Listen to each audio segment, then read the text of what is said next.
Hello foodies, welcome to Sandy foods. ఈరోజు మనం ఆహా అనిపించే చెట్టినట్ పెప్పర్ చికెన్ ఎలా తయారు చేసుకోవాలో చూద్దాము. మొదటగా దానికి సంబంధించి అందులో వేసే మసాలా రెడీ చేసుకుందాము.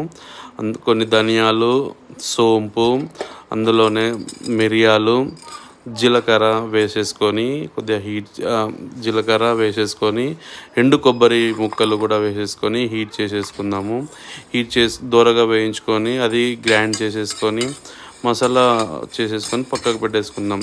ఆ తర్వాత ఒక కడాయి పెట్టేసుకొని అందులో ఆయిల్ పోసి ఆయిల్లో మనం కట్ చేసి పెట్టుకున్న ఆనియన్స్, పచ్చిమిర్చి వేసేసుకొని కొద్దిసేపు దోరగా వేయించుకుందాము. వేయించుకున్న తర్వాత అందులో 1 టీ స్పూన్ అల్లం వెల్లుల్లి పేస్ట్, 1 టేబుల్ స్పూన్ పసుపు కలిపేసుకొని అందులో మనం కడిగి పెట్టుకున్న చికెన్ వేసుకొని కలుపుకుందాము.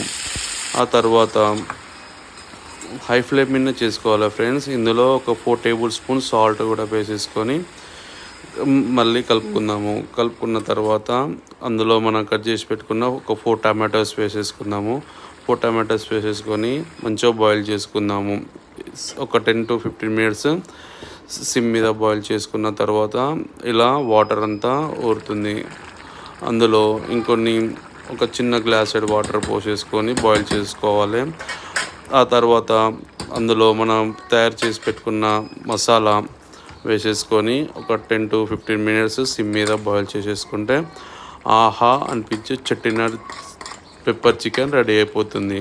Thank you so much friends. Please like and share, subscribe. Thank you.